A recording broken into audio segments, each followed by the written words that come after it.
la clasificación de estas viviendas de acuerdo a una semaforización que utilizamos en el ministerio, sea en semáforo rojo con uso prohibido, en semáforo amarillo con uso restringido o en semáforo verde con uso normal, que no hay ningún riesgo. En este caso, lo que se tiene el reporte en la provincia de Zamora Chinchipe, principalmente en Centinela del Cóndor, son 15 viviendas que se están evaluando que posiblemente tengan afectaciones estructurales. Ya se reunió en primera instancia el alcalde del Cantón Loja precisamente con el gerente del BIES, hizo una propuesta, también se reunió con nuestras autoridades, ministro, viceministro, y finalmente se ha hecho un acercamiento hace aproximadamente 2 semanas entre el señor ministro de Desarrollo Urbano y Vivienda con el gerente del BIES para poder reforzar el planteamiento y se pueda hacer justamente una especie de convenio o de transferencia de estas viviendas que se encuentran en el proyecto de Jipiro Alcázar. Buenas tardes, estimado John, gustoso de estar siempre en este medio.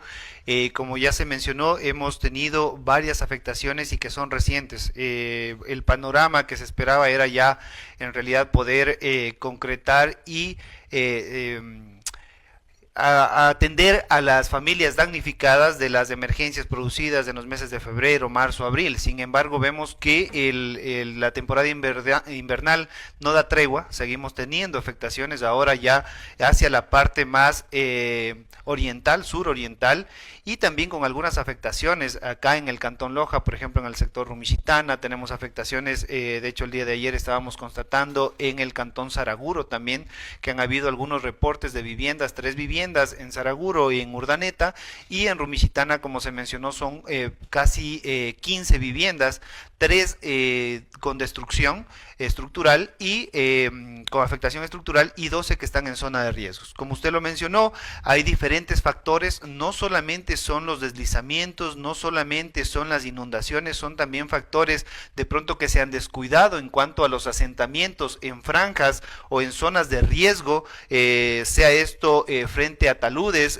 o frente a terrenos que no son aptos, o también en zonas en márgenes de ríos o quebradas que no dejan la franja o la separación que la normativa inclusive lo indica. Sí, uno de estos temas era mucho debate en el pasado, pero la realidad es esa. Hablé también con el encargado de la zona 7 de riesgos y es la misma problemática. Bueno, ahora tenemos afectaciones también por la temporada invernal, pero el punto es, bueno, el problema ya está, las destrucciones se dieron, la gente que perdió sus temas, pues bueno, ya los ha perdido, no hay mucho que hacer a no ser que se pueda volver a construir. Pero de hoy en adelante se tiene que hacer algo en este caso, ingeniero. Yo sé que no es la responsabilidad de ustedes, pero sí llegar a esa concordancia y pedir que lo que esté en la ley se ejecute o que los municipios y las juntas parroquiales hagan respetar eso, porque eso no se está respetando hoy en día y gran parte de estos incidentes se dan porque no ha habido la prevención, no es que vino y arrasó con todo, en este caso el invierno, es justamente a los sitios que están infringiendo la ley y que no la hacen respetar. Así es, en su mayor parte es justamente eso, son emergencias o son problemas que se han venido dando año tras año. Por ejemplo, el tema de Nangora que mencionaba es un reporte de emergencia que tenemos ya desde hace varios años. Lamentablemente no se ha podido dar una solución tanto del GAD municipal, que es como ente rector del territorio, de administrar el territorio de acuerdo a las competencias que les da el COTAD, y también hay que mencionar y hay que sincerar esto también por la aceptación de los mismos perjudicados. Muchas veces se les ha ofrecido a estas personas, por ejemplo, se me viene a la mente el tema de Olmedo en su momento, en el ingreso en la Y de Olmedo, hay familias que han tenido ya por varios años riesgos por movimientos en masa que hay ahí en todos estos locales comerciales y viviendas que quedan en esta Y.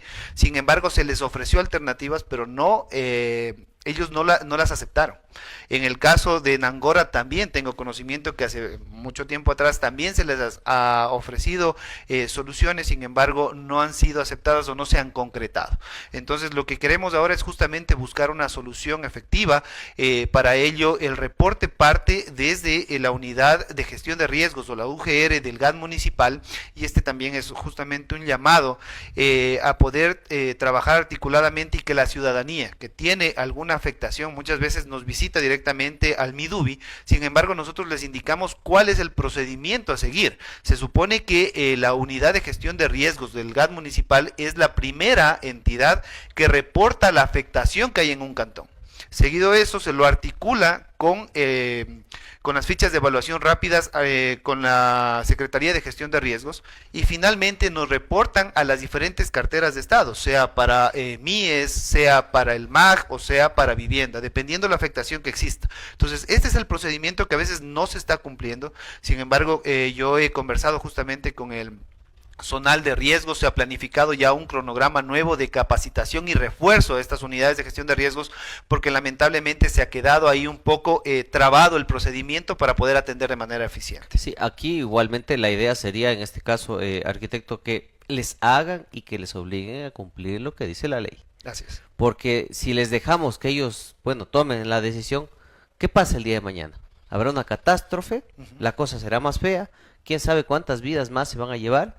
Y si no ponemos mano dura de una vez por todas en este, que yo sé que va a ser un poco hasta molestoso, porque a nadie le gusta que lo despojen de su sitio, del sitio en donde ha vivido mucho tiempo, pero el tema es eso, el día de mañana va a pasar algo tan grave de esa magnitud, ojalá Dios quiera que no, y bueno, el día de mañana vamos a seguir lamentándonos que. Entonces, la pregunta un poco es, ¿qué hacer para que eso lo cumplan de manera inmediata? Porque no podemos esperar. Hoy el invierno, a pesar de que dicen que es tan fuerte, de los registros que yo tengo, no es el más voluptuoso de la historia. Y eso puede pasar justo por los cambios climáticos que está viviendo el mundo. Por eso la pregunta nuevamente le vuelvo a hacer, ¿cómo hacer que actúen ya? Porque el problema de Zamora, mire, solo para imaginarnos, ¿quién hubiera pensado que cerca de 1 metro de agua hubiese estado casi tapando gran parte de Zamora? Jamás en la vida, pero ni por película. Pero ha pasado. Lo mismo puede pasar en Loja. Así es, totalmente de acuerdo, el cambio climático se lo está viviendo y como lo menciona, no es todavía el punto o el pico más alto que podamos tener. Entonces debemos estar preparados. ¿Cuál es la prevención o cuáles los puntos que deben en este caso solucionar los municipios? Pues es tener terrenos, ya mapear terrenos que sean aptos para poder reubicar o reasentar a aquellas familias que están ubicadas en zonas de riesgos, en franjas de protección o que tienen alguna afectación, sea por movimientos en masa, deslizamientos y demás.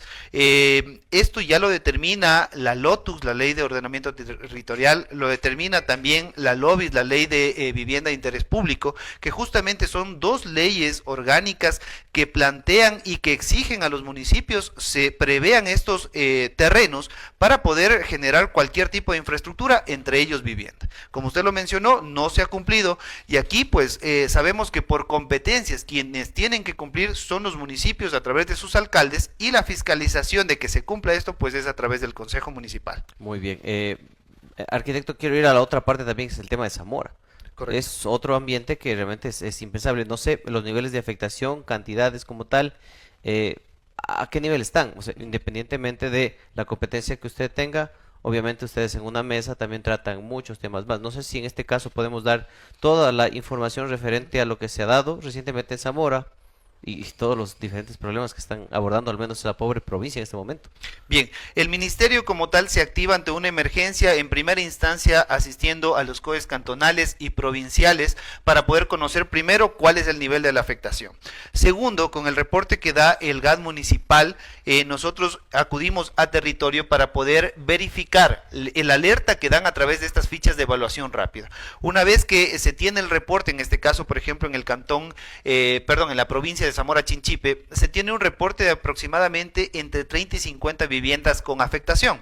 Aquí hay que hacer una distinción. Normalmente la Secretaría y las UGRs reportan todas las afectaciones de vivienda, sea por daños estructurales, por ingreso de agua, por afectaciones a enseres y demás. Entonces nosotros lo que nos encargamos de hacer es la clasificación de estas viviendas de acuerdo a una semaforización que utilizamos en el ministerio, sea en semáforo rojo con uso prohibido, en semáforo amarillo con uso restringido o en semáforo verde con uso normal, que no hay ningún riesgo. En este caso, lo que se tiene el reporte en la provincia de Zamora Chinchipe, principalmente en Centinela del Cóndor, son 15 viviendas que se están evaluando que posiblemente tengan afectaciones estructurales. Ese es el panorama que tenemos hasta el momento en la provincia de Zamora Chinchipe. Tenemos allá nuestro director provincial también, el cual ha estado siguiendo de cerca todo la evolución de esta emergencia y ha pedido los reportes debidamente documentados para que el GAT pueda reportar con las fichas de evaluación y con eso nosotros poder atender, sea con dos incentivos, con bono de arrendamiento por emergencia, que puede estar, se puede entregar entre 3 y 6 meses, y finalmente ya a largo plazo con la solución en una zona segura, que sería una solución habitacional. Y en este caso, ¿quién podría hacerse responsable de? Porque también a veces ante el desconocimiento la gente posiblemente pueda acudir a un sitio que no es y en vez de tener una solución va a tener otro perjuicio y otro dolor de cabeza más. En cuanto a la reubicación, se Sí. refiere. Claro, para la reubicación nosotros ya nos encargamos de hacer el seguimiento. De hecho, por ejemplo, acá en la provincia de Loja estamos calificando los terrenos idóneos. En algunos de ellos nosotros mismos hemos inclusive prestado o ayudado con los estudios de suelo para determinar los riesgos o que pueda o no tener ese terreno, la capacidad portante, hacer el predimensionamiento de la cimentación y demás, de tal manera que todos estos estudios y estos diseños garanticen la ubicación o reubicación de estas familias a una zona segura, porque lo menos que quisiéramos es que justamente se dé en otro terreno que más allá, que más adelante pueda caer en ser peor la solución que la enfermedad. Entonces estamos justamente trabajando de la mano para que estos terrenos de reubicación cumplan con todas las características técnicas. Muy bien.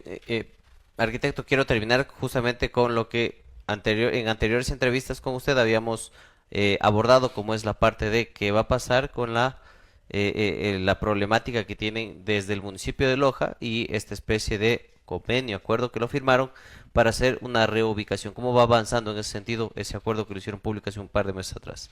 Bien, esta reubicación tiene dos fases. El uno, que es para atender las emergencias que se han suscitado, que prácticamente son casi 60 en el cantón Loja, sumadas las casi 15 que acabo de mencionar del sector de Rumichitana, que hay que evaluar. Todo esto en cumplimiento de la normativa. Muchas veces ese volumen se puede ver reducido a cierto porcentaje o inclusive a menos de la mitad, porque uno de los requisitos fundamentales para atender las emergencias es que la persona afectada sea propietario del bien. ¿Sí? Y muchas veces ya hemos verificado que por un lado o no es propietario, es un arrendatario, o segundo tiene más propiedades. Eso nos ha pasado, por ejemplo, en el Cantón Celica. Tenemos un reporte pormenorizado de todas las familias afectadas, las cuales registran ya en avalúos y catastros y registro de la propiedad, por ejemplo, 3, 4 propiedades. Entonces nosotros nos enfocamos en atender a las personas que quedan totalmente en vulnerabilidad. Eso por un lado. Y por otro lado, en el caso de Loja, tenemos también el atender a las familias afectadas por el proyecto de Ciudad Victoria. Este proyecto justamente y este acuerdo que usted menciona lo estamos trabajando. Ya se reunió en primera instancia el alcalde del Cantón Loja precisamente con el gerente del BIES, hizo una propuesta, también se reunió con nuestras autoridades, ministro, viceministro, y finalmente se ha hecho un acercamiento hace aproximadamente 2 semanas entre el señor ministro de Desarrollo Urbano y Vivienda con el gerente del BIES para poder reforzar el planteamiento y se pueda hacer justamente una especie de convenio o de transferencia de estas viviendas que se encuentran en el proyecto de Jipiro Alcázar para poder atender. Aquí hay que denotar una situación. Jipiro Alcázar está compuesto por viviendas que ya están construidas y por 137 lotes, de los cuales el planteamiento es justamente poder atender en una primera etapa a las familias que están con una afectación ya prohibida, de uso prohibido en Ciudad Victoria, y también a otras personas dentro de estos lotes que se podría edificar viviendas o soluciones nuevas. Y cuando hablamos de tiempos, hablamos de...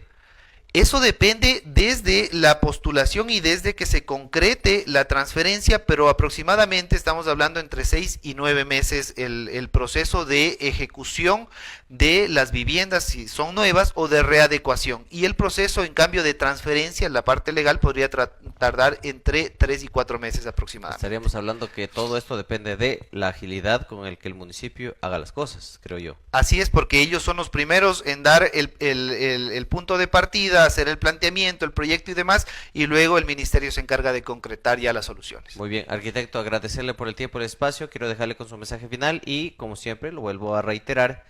Estos espacios son con esa misma finalidad. Nosotros lo que hacemos son abordar inquietudes por parte de la ciudadanía y ellos pues tendrán que dar su última valoración. Le dejo con su mensaje final y nos vemos en una próxima ocasión, arquitecto. Muchas gracias. Bien, indicarle a todas las personas que están sufriendo por esta temporada invernal que el ministerio está activo 24 horas los 7 días de la semana, incansablemente. Ha sido una labor ardua desde el mes de febrero que hemos tenido que verificar en los 16 cantones de la provincia de Loja y en los 39 que componen la zona 7. Entonces estamos prestos a poderles atender, que por favor se puedan guiar por canales oficiales, sea a través del ministerio o a través de los gobiernos autónomos descentralizados, que son quienes hacen la primera alerta de las afectaciones. Y gustosos les atenderemos. Muchas gracias.